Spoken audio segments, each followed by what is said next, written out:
entende, mas não é somente suportar, mas é exercer amor a esse irmão, é ajudá-lo a caminhar em direção à verdade, e ainda que por um momento ele não tenha a compreensão, você vai abster a sua compreensão de maneira prática daquilo que você tem sobre algo que nas escrituras não é falado de maneira clara, para que o seu irmão, através da sua demonstração de amor, através da sua demonstração de paciência, venha a ser conduzido à fortaleza da fé e ter uma mente talvez mais não fraca em relação a alguns assuntos da fé.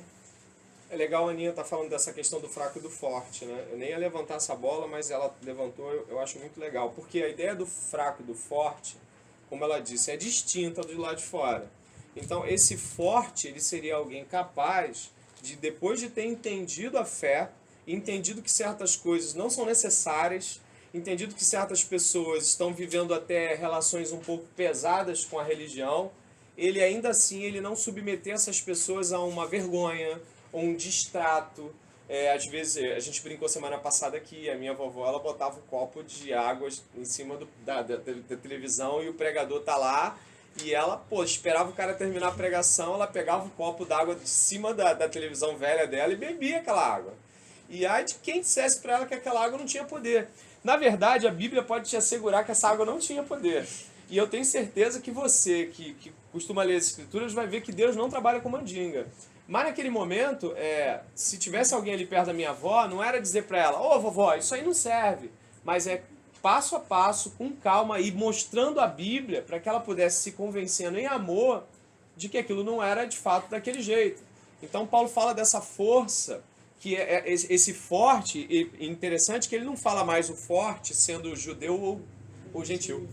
Há um fim desse papo de forte ou fraco em termos de judeu ou gentil. Ele vai se colocar ali depois como o apóstolo dos gentios. Mas nesse momento aqui, quem é o forte? É o que suporta em amor a debilidade do irmão. E que fraqueza é essa? Pode ser duas. Aqui, mais claramente, é a fraqueza do não entender. E ainda assim tentar ser um devoto. Essa pessoa ela se converteu. Mas ela tem um conhecimento tão simples que ela pratica coisas que você fala, não precisa disso. Não há necessidade desse tipo de separação. As coisas não são assim. Muitas igrejas protestantes proibiam os cristãos de irem a cinema na década de 50 e 60. E elas faziam isso com a prerrogativa de que estariam tirando eles do mal, vamos dizer assim, né? Tem gente aqui nessa direção? Tem. O pessoal que está sentado aqui no puff, a senhora não, mas de repente eles poderiam só afastar um pouquinho para a galera poder ver a gente. Eu sei que não é uma visão muito agradável, pelo menos desse lado aqui, ela é mais bonita que eu, mas pelo menos vocês vão estar olhando para mim. Obrigado, gente. Muito gentil aí da parte de vocês. Obrigado. Agora eu vejo a Morgana, né? Eu sabia onde ela tinha sentado, ainda tem um ventilador, mas ainda assim é um consolo, eu vejo a Morgana. Então eu queria olhar para essa pirâmide que eu fiz na folha com vocês, eu coloquei assim, ó, Deus, próximo e eu. Por quê? Nós que somos fortes devemos suportar as debilidades do fraco. Eu brinquei que isso aí, eu estava vendo numa pregação, achei maneiro o cara falar isso aí, que isso é a chave da felicidade relacional. Qual é a chave da felicidade relacional? Se eu botar numa pirâmide de vontade, prioridade, eu boto Deus. Segundo, meu próximo. E terceiro, eu. Pode parecer muito simples, mas não é. Primeiro eu faço a vontade de Deus, aquela vontade declarada, aquilo que eu sei que é vontade de Deus, aquilo que eu reconheço como vontade de Deus. A Bíblia diz que eu devo orar, que eu devo ler, que eu devo ajudar os pobres, que eu devo me congregar, que eu devo ser honesto, que eu não devo mentir, que eu devo honrar pai e mãe. A Bíblia fala um monte de coisas que eu devo ser, que eu devo fazer. Isso é vontade de Deus, glorificar a Deus, honrar a Deus. Mas tem aquela coisa que ela não é uma vontade explícita de Deus, mas que ela envolve a fraqueza do meu irmão. Então eu venho num segundo lugar e penso, cara, eu vou amar o meu irmão. Eu posso fazer isso, mas eu vou deixar de fazer isso, porque eu amo meu irmão. Tá entendendo o que eu quero dizer, irmão? Então, um exemplo. Muito se discute até hoje sobre música do mundo, música de Deus, música de igreja, música não de igreja. E as pessoas discutem por isso até hoje. Incrivelmente, há discussões acirradas sobre se um cristão deve ouvir músicas que não são compostas por cantores cristãos. A verdade que seja dita é de que tem gente que ouve essas músicas não cristãs e vão pro céu, meu irmão. O problema é que essa que tem a sua liberdade vai querer apontar para aquela que não tem a liberdade ou não se julga tê-la e vai destruir o cara. Então, em primeiro lugar é o seguinte, cara, se eu tiver que deixar de ouvir música que eu gosto por você, eu vou deixar. Aqui Paulo vai falar antes assim, se deixar de comer carne, como? Não como. É para te ajudar a caminhar? A gente vai. Por que o capítulo 14 vai dizer o seguinte, eu vou destruir aquilo que Cristo construiu por causa de carne? Aí eu vou aumentar aqui, vou jogar o leque. Eu vou destruir por causa de filme? Por causa de música? De roupa? Meu irmão. Então assim, eu posso fazer, mas eu deixo de fazer. Porque eu sou forte, entendeu? Eu aqui, eu estou me personificando na figura de Paulo. Eu posso fazer. Eu não vou fazer. Eu não vou fazer por quê? Porque eu te amo. Porque eu sei que você não entende, você fica louco ainda com isso, você fica escandalizado. Então, não tem problema. E John Stott ele tem um comentário sobre isso, levando em conta que a igreja de Roma era feita por gentios e judeus. Judeus carregam toda aquela ideia da lei, carregada de um pouco de legalismo, e os gentios vêm do paganismo. Então a ideia de muitos dos gentios que vinham do paganismo de não comer comida sacrificada era mais uma questão de escrúpulo, né? De ter participado de toda aquela coisa que para eles era avesso à verdade, agora que eles conheceram o evangelho. Então para eles era dificultoso se relacionar com aquilo e não ver mal naquilo. Entender que aquilo em si não era puro, em si não era impuro, quer dizer. Então eles tinham uma dificuldade, Paulo vem tratar de que em certo sentido eles não estão fazendo aquilo por mal, mas por um escrúpulo daquilo que foi feito. E aí a gente pode pegar pessoas que talvez tiveram um contato com a música não cristã em um ambiente muito ruim, pecaminoso, e ela atribui a música não cristã com aquele ambiente que ela teve. E isso é mais uma questão de pessoalidade, de escrúpulo, de estar ligando aquilo com a vida cristã, e a gente ter que entender também o irmão e a questão que ele teve no mundo e como ele envolve isso, e ter paciência até que esse irmão possa desassociar a música com o mundo e com as coisas que ele viveu de pecado no passado. Uma vez eu vi uma pessoa falando assim, então eu posso ouvir qualquer música? Geralmente quem faz essa pergunta não quer se santificar. A pergunta não é essa. A pergunta é, que músicas eu deveria deixar de ouvir? Você acha que tem algum grupo que me fomenta coisas que eu não deveria? Um aluno meu me fez um convite de que eu assistisse uma série, e ontem eu fiz cumprir o pedido dele. Eu assisti um capítulo na Netflix de Lucifer, que é uma série que está rolando na Netflix, e eu assisti a série, né? Poxa, ele me pediu pra caramba. E eu assisti o capítulo, passei algumas cenas que eu considerei impróprias, de nudez, cenas que não me convém ver, porque eu sou um humano fraco e carnal. Eu vejo alguém pelado, eu vou ficar excitado aí e caber, entendeu? É uma questão muito simples. Desculpa eu falar rasgado assim, mas o crente tem que ser aberto para falar. Então eu vejo aquela situação lá, eu vou ficar mexido com aquilo, eu não vou ver. Aí eu vi o primeiro capítulo da série, porque ele me insistiu, eu preciso fazer um diálogo com ele, eu não vi mal. Se eu visse que a coisa era muito pesada, eu não chegava nem no meio. Sim, tinha termos, mas é muito interessante, porque eu vi, por exemplo, o diabo invertido. Um diabo bonzinho, ele tira a verdade dele, das pessoas. Eu vi o primeiro episódio, né? Não vi toda a série. Mas estava lá interessante, o diabo, ele não mente em nenhum instante do episódio. O episódio que eu vi, o episódio piloto 1, ele fala a verdade todo o tempo. Interessante. Ele fala a verdade o tempo todo. Mais ainda, ele tira de dentro das pessoas a verdade. Ele é bonito, sexy, bem articulado, piadista. É o tipo de rapaz que hoje as meninas parecem se afeiçoar, né? Então, assim, onde eu quero chegar? Cara, aquilo é uma inversão total daquilo que é o próprio diabo. O diabo é o pai da mentira, o diabo é um articulador ferrenho, ele luta contra os santos. Cara, o diabo nesse seriado, ele estava resolvendo um crime para buscar a justiça de alguém que morreu. Aí eu falei assim, cara, isso está tudo invertido. Uma pessoa que tem pouca base bíblica, ela vai ver esse negócio e vai ficar destruída. Porque ela fala, cara, se o diabo é assim, pô, Deus é muito mal. O anjo, um negão enorme de asa, o anjo é grosso, brabo, mal educado. O anjo parece o diabo. O anjo parece... Quem já viu essa série? Levanta a mão, caramba. O anjo não parece um cara muito mal educado, então há uma inversão. Ainda tem uma parte que, no decorrer da série, os anjos, eles tentam obrigar o diabo a voltar pro inferno. Como se, tipo assim, o diabo quisesse Cara, ser bom. você tem que cumprir teu papel, cara. Você tá ficando bonzinho. No final do primeiro episódio, que foi o que eu vi, a diabinha lá, a demônia, ela vai chegar pro diabo e falar assim, cara, você tá andando muito com os humanos. Você tá ficando diferente. Aí eu pergunto assim, é pecado ver essa série? Não. Você me pergunta se eu vou ver o segundo episódio. Não vou ver. Por que eu não vou ver? Cara, porque eu vi que tem nudez. Porque eu vi que tem coisas que vão mexer comigo. E eu sou um ser humano influenciável, como eu sei que você é, mesmo que não admita. Portanto, se você é um ser humano como eu, feito à imagem e semelhança de Deus, você é influenciável. Se não fosse assim, não haveria queda no Éden. O que foi a queda? Um papo, um bom papo. Né? A queda foi um bom papo. Eva levou, tomou e ainda deu o marido.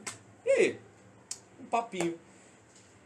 E aí, André, o que você diz? Bom, eu diria duas coisas. Não é pecado ver a série. E a outra coisa eu diria, por que você vê a série? Qual o propósito? Tá entendendo o que eu quero dizer? Eu posso ver a série toda e ir pro céu, mas a questão é, o que você quer? Essa é a questão. Por isso, o cara a menina, o cara que quer buscar Deus, ele vai ter um dilema para resolver dentro do coração dele. Ele vai ver apetites, desejos, como por exemplo, eu fiquei instigado em ver o 2º capítulo, porque eu achei a série interessante, achei a ideia bacana. Mas não vou ver, porque eu tenho certeza que eu posso vir a ver e incentivar essa irmã aqui, que não tem estrutura, que ainda é fraca na fé, ela vai ver. E ela vai ter uma inversão do papel do diabo na vida dela. Então, eu, pelos meus irmãos, abro mão de ver a série, não sou melhor que ninguém, mas é uma questão de consciência cristã. Tá entendendo o que eu quero dizer? Ou não? Porque todo mundo fica, é pecado, não é pecado. A questão é, o que você quer? Você quer comer o quê? Você quer se alimentar de quê? Se a série tem traços fortes de nudez, sexualidade e tudo mais, cara, tu é o quê? Tu é de ferro? Eu não sinto nada. Pô, então tu já deve estar tão cheio disso que tem que ser um negócio muito forte. Tem que ser lá a exposição do Santander, né? Pra você lá, você ver se você é mexido, de alguma forma lá, né? Enfim, eu falo muito. Esse é o problema. A Moreda sofreu aqui semana passada. Ela falou que nunca mais faz comunicar comigo. Nunca mais. Eu falo, André, cancelado. Os próximos episódios são cancelados. Para no piloto, né? Quer ver como é que você é pecador? Você ouviu que não é pecado, né? Aí isso pode tranquilizar o seu coração, sabia? Sabe agora? Não é pecado ver a série Lúcifer. Vou repetir, tá? Não é pecado. Aquela tranquilizada do pecador que tá doido pra ver o 14º episódio. Aí vai vir, eu sou pecador igual você, eu conheço. Aí você vai chegar em casa, você vai estar controlando a Netflix assim, eu ouvi na Quaminical que não é pecado. 15º episódio. Esqueceu que tinha nudez, esqueceu que o diabo tem um papel inverso, esqueceu tudo que a gente quer pegar e validar o nosso discurso. Eu tô inventando? Alguém aqui se sentiu identificado com essa safadeza? Poxa, só a Aline... Tá vendo? Você e eu somos... eu, você e Lohana, péssimos exemplos desse lugar. Mas eu vou dizer pra você, eu gostaria de ver o 2º episódio, mas eu não vou ver. E eu não vou ver porque eu sei que eu sou fraco nesse sentido sexual, eu sei que eu posso ficar lascivo, eu posso ter pensamentos sujos, eu vou segurar minha onda. Eu vi o primeiro para poder identificar a relação da coisa toda. E daí eu sei. Se você quiser ficar com raiva de mim, é que nem Game of Thrones. É pecado assistir Game of Thrones? Perguntou John Piper. É pecado? Não. Cara, eu sou historiador, você acha que eu não queria ver Game of Thrones? Castelo, espada, rei, tu acha que eu não queria ver? Fala pra mim, tu não acha que eu queria ver? Porque tem um monte de gente pelada, cara, não tá dando. Não tá dando. Mas você é forte, né? Você não tem problema com lascívia, você é um ser assexuado, você é quase, né, uma lagarta, alguma coisa que vê gente nua, você não sente nada. Que bom que você consegue segurar essa onda. A pirâmide, calma, a pirâmide é o seguinte, olha o verso 3, porque também Cristo não... Dá uma olhada no verso 3 e lê em voz alta se você tiver uma Bíblia por perto. Do jeito que você tiver na sua versão. Porque também Cristo não se agradou Assim mesmo. antes, como está escrito, as injúrias do que te ultrajavam caíram sobre mim. Cristo agradou a si mesmo? Pense no que te agrada a ti mesmo, irmão, irmã. Pensa no que me agrada. Se eu pensar no que me agrada, eu posso vir a fazer coisas que não são pecado, mas são destruidoras para a pessoa ao lado. Portanto, eu me abstenho para que outros possam crescer na fé. E isso é vida cristã, né? Abnegação. Esse versículo 3, né, que fala de Cristo que não lhe deu para agradar a si mesmo, mas ele levou sobre si os insultos dos que insultavam a Deus. Aqui ele usa a referência de Salmos 69:9. E parece que Paulo está querendo validar como Cristo, o maior exemplo de que era um forte que viveu para os fracos. Eu gosto muito da Bíblia quando diz que Cristo morreu a seu tempo pelos ímpios enquanto ainda éramos fracos. O forte vivendo para o fraco, em favor do fraco. E foi exatamente isso que Cristo fez, em obediência a Deus, com certeza, anulando a si mesmo, cara. Ele era o próprio Deus, ele poderia ter feito todos os milagres para si, agradando a si mesmo, ele poderia ter feito água para ele, comida para ele, mas ele fez água para os outros, comida para os outros, dando para os fracos, em favor dos fracos. E ele é colocado como o exemplo máximo de não viver para si mesmo, mas viver para o outro, viver para o fraco. E esse é o nosso desafio. Você já imaginou chegar numa cirurgia e você está lá precisando da cirurgia, fez todos os exames, está na mesa de cirurgia, aí o médico começa a incisão, aí ele vê sangue e cai? Não seria ridículo isso? Sim ou não? Você, meio grogão com anestesia, fala, coisa ridícula. Traga um médico de verdade. Traga um cirurgião. É isso que você pensaria. Eu acho que você, logicamente, ia pensar isso, certo? Aí, levanta a mão, cara. Eu quero ser cristão, mas eu não quero carregar cruz, não quero sofrer, eu não quero me abnegar, e tudo que meu corpo fala eu respondo positivamente. Mas eu quero ser um cristão.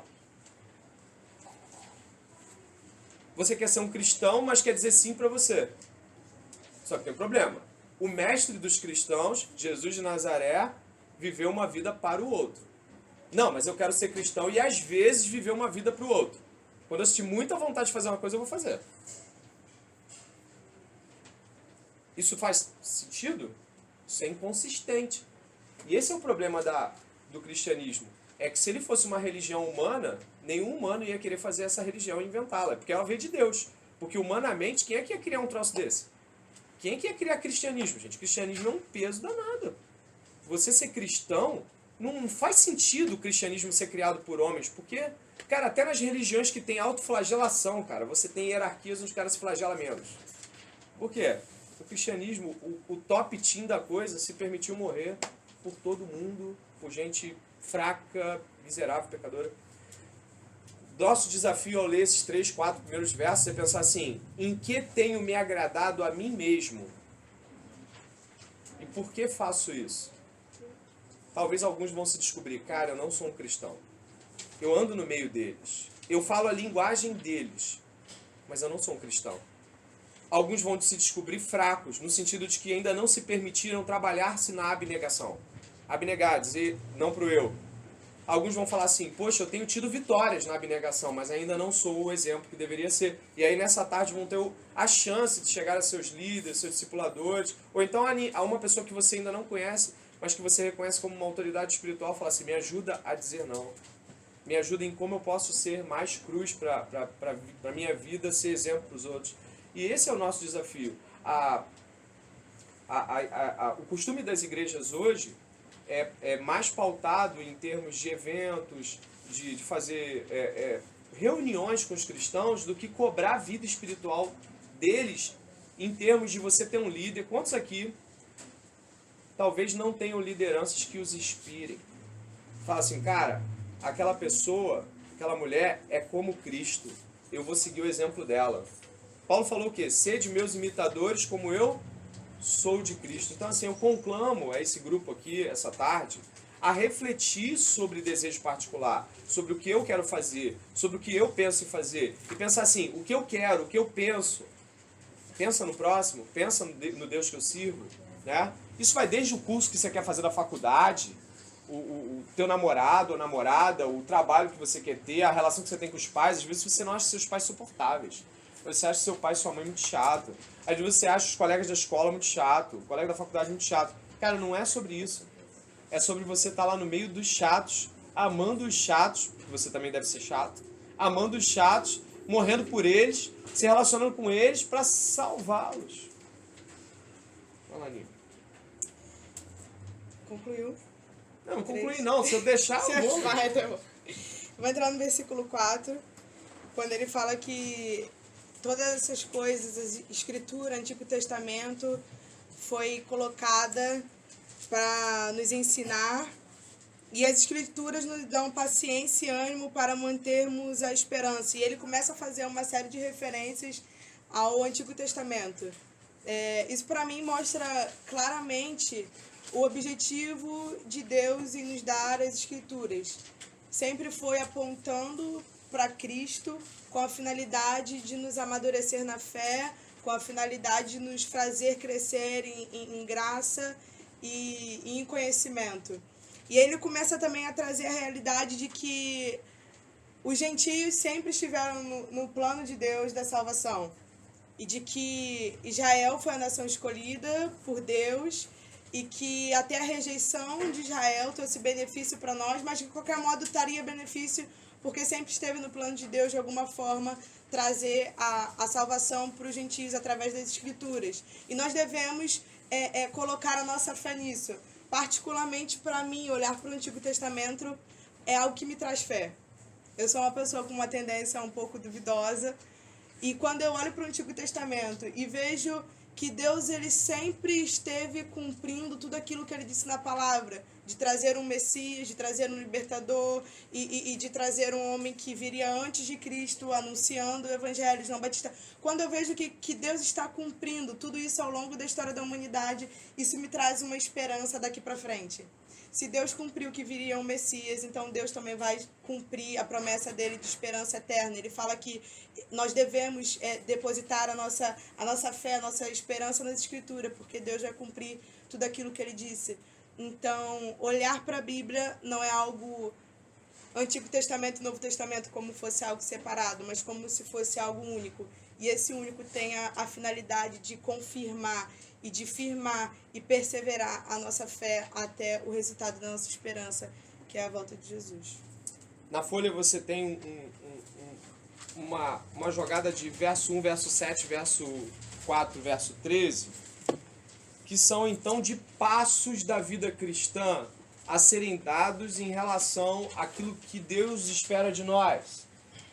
O verso 1 vai dizer suportar. Identificaram a palavra suportar? Devemos então, em relação ao próximo, suportar, né? Eu gostei muito, fomos alguns de nós fazer uma visita na igreja da Moreda e o pastor dela fez uma excelente representação sobre suporte, sobre suportar, né? E ele estava com a plataforma da Bíblia, ele estava lecionando para a gente e a Bíblia estava em cima de uma plataforma. Para que aquela Bíblia estivesse de pé em cima da plataforma, a plataforma dava suporte. Então, para que alguns estejam de pé, muitos desses alguns vão estar nas nossas costas, vão estar nas suas costas, vão estar sobre os fortes. Isso devia ser motivo de muita alegria para os fortes, de poder olhar e ver que tem alguém nas suas costas e está pesado, mas você, ao invés de pedir para Deus um peso mais leve, você pede costas mais largas para suportar, né? E aí eu tenho o verso 1 dizendo suportar, eu tenho o verso 7 dizendo acolher, receber. É tão bom quando nós vamos num lugar e somos recebidos com um sorriso, com um abraço. É tão bom quando alguém fala, vai comer lá em casa, vem almoçar comigo, com a minha família. É tão bom quando alguém chega para você e fala assim, é claro que você pode vir, você é muito bem-vindo. É tão bom quando alguém sente a nossa falta. E se a gente pensar em termos de Cristo, né? Cristo suportou? Irmão, Cristo não suportou, Cristo suporta-nos. Dá suporte. Sabe por quê? Nós somos pessoas tendenciosas ao ceticismo, tendenciosas à mentira, tendenciosas a todo tipo de engano. Então, se fosse uma coisa de depois que a gente se converte, parar o pecado, beleza. Mas não é, irmão. A gente se converte, a gente se transforma, mas infelizmente essa nossa natureza ainda nos inclina várias vezes a erros, pecados terríveis. Onde é que estamos chegando aqui? Cristo não somente nos suportou, mas Cristo nos suporta e não faz cara feia, e não desanima, não nos abandona. Então, o exemplo das Escrituras é Cristo nos suportou, Cristo nos suporta. Cristo nos acolhe? Sim. Cristo nos recebe? Sim. Ele nos recebe como? Quando a gente está melhor? Aquele papo de quando eu estiver melhor eu me batizo? Não. Cristo nos recebe nos piores momentos da nossa vida. Ele não recebe apenas quando as coisas parecem estar dando certo. Cristo nos recebe nos momentos onde nós não nos aceitaríamos. Ele nos recebe no momento onde nós olhamos para nós mesmos sem esperança. Ele nos recebe. Significa que a igreja, se a igreja não for um lugar onde o cara chega, e eu falo igreja em termos de união das pessoas, em termos dos santos estarem reunidos em nome de Jesus. Se a igreja, se você está numa igreja, se você faz parte de um corpo, e aí alguém chega, e você não a acolhe, e você não a recolhe, não a suporta, O trabalho cristão não está sendo feito. A igreja precisa ser, e aí quando eu novamente digo igreja, eu não falo prédio e nem parede, eu falo a reunião dos santos. Cara, você precisa ser o lugar onde é a cama, é cama elástica. Já viu cama elástica? O cara pula e quando ele cai, ele quase toca no chão, que ela vai apertando até o chão e ela volta, ela levanta. A igreja devia ter isso é uma cama elástica, né? Mas a igreja, o meu amigo Adonias não deixa mentir, falando, a gente conversando sobre igreja, ele falando assim, André, a igreja também não pode ser um hospital. Por quê? Porque o hospital dá uma ideia de seguinte, a gente recebe... Não, a igreja é um quartel-general, né? Porque no quartel-general tem hospital, mas também tem o pessoal que vai avante, tem a infantaria, tem a galera de apoio, tem o pessoal que vai de avião. A igreja é um quartel-general, a igreja tem uma área de cuidados e enfermaria, mas a igreja também tem. Então, quando a igreja acolhe, quando a igreja recolhe, a igreja está cumprindo o Cristo. E quando a igreja é insossa, é indiferente à chegada de pessoas? Puxa vida, para alguém procurar uma... Irmãos, já quase dando a voz para Morgana, para alguém procurar uma igreja, é porque ela já não espera mais nada lá de fora. Para alguém... E eu não digo aquele curioso, o cara que está atrás de uma menininha para namorar, não estou falando assim, não. Eu estou pensando assim, sabe quando alguém procura uma igreja e ela já não tem esperança? Não tem mais esperança. Então ela procura uma igreja. Porque ela já não tem mais esperança lá fora, né? Vinde a mim, todos vós estão cansados, sobrecarregados. Então, quando alguém procura uma igreja, e aí, só um pouquinho, tá, Morgan? Só um instantinho, ó. Ó o verso 13. O verso 13 vai dizer assim, ó. Ó o verso 13. Eu fiz uma jogadinha. E o Deus da esperança vos enche de todo gozo.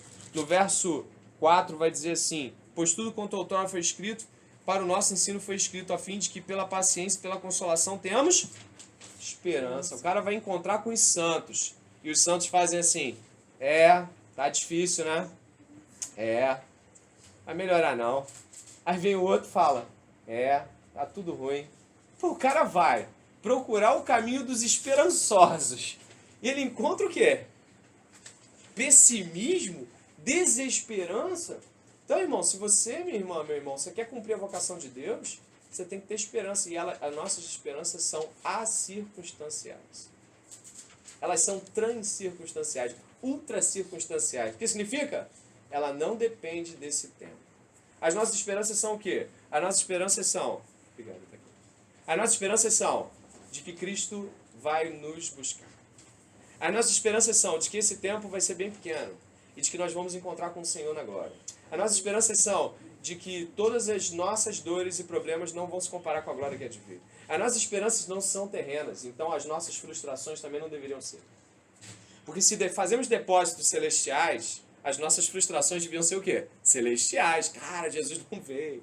Cara, não existe céu. Mas posso te dizer uma coisa, se os nossos depósitos são celestiais, as nossas frustrações não podem ser terrenas. É uma incoerência, é inconsistente. É como se eu estivesse me frustrando com algo que eu não depositei. Eu não depositei nada aqui embaixo. Como é que eu posso ficar frustrado aqui? Né? Morgana primeiro, depois desculpa. Essa pirâmide que você colocou aqui no papel, da Deus, o próximo e eu, me fez lembrar de uma coisa que aconteceu comigo recentemente. Eu tinha ido num encontro da minha igreja há mais de um ano. E aí no encontro, o que mais me tocou foi a parte que falava sobre perdão. E a minha família, uma família que era muito separada por brigas. E fulano que não fala com fulano, e eu também que não falava e tal. E aí passou um ano e eu fiquei nesse tempo orando e pedindo a Deus para conseguir perdoar, porque eu tentava perdoar as pessoas e eu não conseguia. Aí um dia eu tava, semana retrasada, eu tava me arrumando pra ir na igreja e aí eu senti, do nada, não tem como explicar, uma emoção, alguma coisa. E aí eu mandei mensagem pro marido da minha irmã e para outras pessoas da minha família, né? E aí a resposta dele foi, quando ele viu depois a mensagem, ele respondeu, foi uma resposta melhor do que eu imaginava. E assim, eu achava que era difícil pedir perdão, porque eu queria perdoar, mas eu também tinha que pedir perdão, porque quando uma pessoa te ofende, você ofende de volta, você também tem que pedir perdão, porque não é porque ela te ofendeu que você pode ofender ela. E eu tinha dificuldade muito grande de perdoar, mas principalmente de pedir perdão, porque quando a gente gente acha que o outro está errado, ou mais errado do que nós, a gente acha que ele tem que pedir perdão, e não a gente. E aí eu vi um filme que muita gente criticou, mas eu vi mesmo assim, que fala, acho que é Acabando o nome, fala muito sobre perdão. E uma coisa que me chamou muita atenção naquele filme foi que o ator principal do filme, ele não conseguia perdoar Deus pela filha dele ter morrido. Era uma criança de 5 anos. E aí foi várias etapas do filme mostrando como que é Deus e como que ele nos vê. E que o perdão não é uma coisa nossa. Deus que pode nos perdoar. Nós não podemos perdoar ninguém, nós não temos esse poder exatamente. Aí eu fui entendendo melhor o que era perdão. E quando eu falei com meu cunhado e com outras pessoas da minha família, eu pude ver que às vezes a gente acha que a família está separada por causa dele, por causa dela, mas às vezes é só uma desavença que, se você se dispor a pedir perdão, independente de se você achar que está errado ou não, todo mundo se une novamente, porque a família é uma coisa muito forte, e quando tem uma discussão, uma briga, quebra ela no meio, e ela fica despedaçada, e ela não é mais uma família. Você faz um almoço, mas você senta lá na ponta, ele senta aqui na ponta, e ninguém se fala. E aí, quando eu falei com ele, eu ainda falei assim, talvez a gente não possa ser amigo, mas eu quero ter uma relação boa com você. E ele me respondeu de uma maneira muito perfeita. Ele falou, nós não podemos ser amigos porque nós já somos uma família. Porque ele é casado com a minha irmã. E aí eu pude ver que às vezes a gente fica achando que a pessoa também não vai perdoar, ou que você fez é muito grave, mas quando você pede a Deus, porque eu pedi muito a Deus para quando eu fosse fazer isso, ele entendesse, visse que não é um deboche nem nada do tipo. E foi uma coisa assim que foi tão fácil. É tão fácil a gente chegar e falar, olha, me perdoa por isso, isso, isso. Mas a gente bota na nossa cabeça como se fosse uma coisa muito difícil. E quando aconteceu, eu senti um peso, e aí eu comentei com as outras pessoas assim da minha igreja, eu falei, nossa, parece que a gente nunca brigou. Porque o perdão, quando você pede, quando a pessoa te dá, né, é uma experiência incrível. E essa pirâmide aqui, ela mostra bem isso. Porque quando você bota Deus primeiro, depois o próximo, depois você, o meu orgulho foi diminuído, foi quebrado naquele momento. Porque eu vi que aquela era a vontade de Deus, que a minha visão como cristã para o próximo, se eu não pedir perdão, eu não sou cristã. Eu sou igual a qualquer um. E ele era da igreja, ele está afastado. E a minha irmã também. E ali na minha família, eu sou a única que estou indo. Então, como é que eu sou cristã se eu não peço perdão? Como é que eu sou cristã se eu vejo minha família toda brigada e eu não faço nada? O Pai fala o seguinte, né? Perdoar os vossos... Jesus fala que o Pai nos requer isso, né? Perdoar as vossas ofensas, assim como temos perdoado aqueles que nos devem. Então, o fluxo do perdão não pode ser interrompido. E, de fato, se somos cristãos, perdoamos porque fomos perdoados primeiro. Ele nos perdoou primeiro, daí isso para nós não pode ser uma situação espaçada, mas uma situação frequente e necessária. E no versículo 5, parece que Paulo ele dá a chave para entender isso, né? Porque não é da nossa natureza suportar a fraqueza do outro, não é da nossa natureza nada que flui como perdão, como paciência ou qualquer virtude. E ele fala que no versículo 5 que é Deus que concede paciência e ânimo. Então, provavelmente, quando a gente está falhando em produzir paciência, ânimo, suportar o irmão, é porque a gente não está buscando isso em Deus. É porque a gente não está recebendo de Deus isso. E certamente não é porque Deus não nos quer dar. É porque nós não estamos recebendo isso de Deus para exercer isso com o próximo. É verdade. O verso 5 vai dizer o Deus da paciência e da consolação, né? Boa observação. É de Deus que emana a paciência e consolação. Se eu for buscar no lugar errado, eu não vou encontrar. Né? É uma boa fala. Vamos seguir aí, então. Então, irmão, só para salientar isso aí que a gente está tentando caminhar, porque os versículos são ricos, não dá para a gente sair correndo até. Mas eu queria deixar para os irmãos o seguinte, irmão, sabe por que o irmão e a irmã se frustram? Porque o seu depósito ainda está aqui. Sabe por que você está chateado? Ao ponto de você ficar até revoltado com Deus, porque ainda não fez a faculdade, porque não está casando, porque não tem alguém. Essas coisas que a gente fica frustrado se comparando mutuamente, sabe por que essa comparação?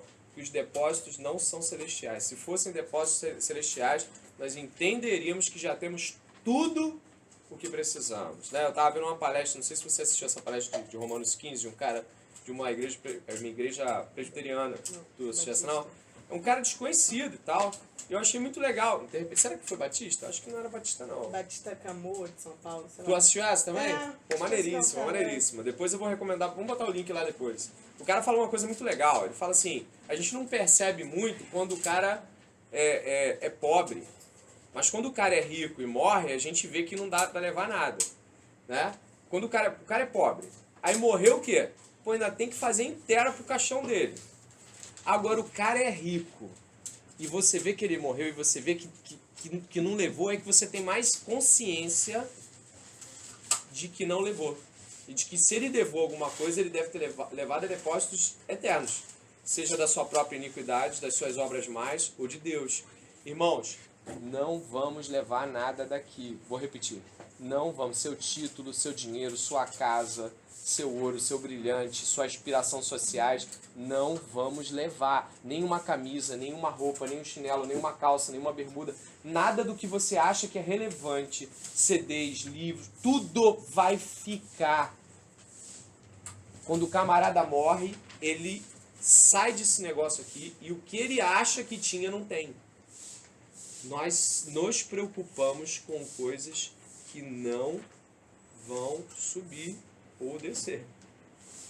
Precisamos estar atento a isso.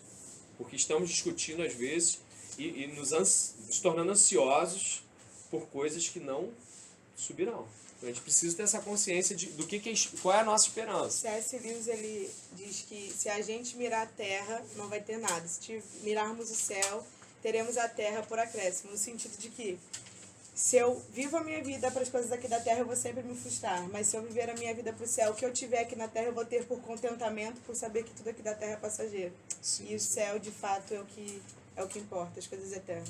Pastor Batista Martin Luther King Jr., líder da movimento contra o apartheid norte-americano, disse: tudo que eu segurei em minhas mãos eu perdi, tudo que eu coloquei nas mãos de Deus eu tenho até hoje. É relevante pensarmos aí sobre essa esperança que a gente tem cultivado. C.S. Lewis, acho que é um texto de Bola que fala no livro dele. Ele fala que os apóstolos, por exemplo, né, foram só os 11, né, veio Paulo e tal, eles marcaram tanto a história da humanidade, porque olha quanto tempo já tem que eles existiram aqui na Terra, e olha quanta coisa ainda continua por eles terem colocado o céu acima de todas as coisas. Né? A questão da glória de Deus, de não querer atingir os objetivos próprios, mas procurar agradar a Deus. E por isso eles acabavam atingindo determinados objetivos próprios, até porque eles eram transformados por Deus. Isso. Então seus objetivos e sonhos eram todos voltados aos céus. Sim, agrada do Senhor, né? E satisfará o desejo do teu coração. Mas é porque eu me agradei dele, os desejos mudaram de tal forma que se tornaram os desejos dele. E aí eu e ele estamos agradados, porque ele me transforma. O céu acabou atingindo também coisas que marcaram a terra. Eu sempre cito, Lohana, um trecho em Gálatas que a gente pode visitar rapidamente. Gálatas é um dos livros mais importantes para a Reforma Protestante, foi um dos livros mais importantes para a vida de Paulo, porque foi talvez um dos seus primeiros escritos, se não o primeiro. No capítulo último, né? No último capítulo aí, capítulo 6 de Gálatas, ele vai estar falando assim, dá uma olhadinha no verso 14. Gálatas 6,14 vai dizer assim, ó: mas longe de mim esteja gloriar-me. Achou aí? Vou esperar. Foi?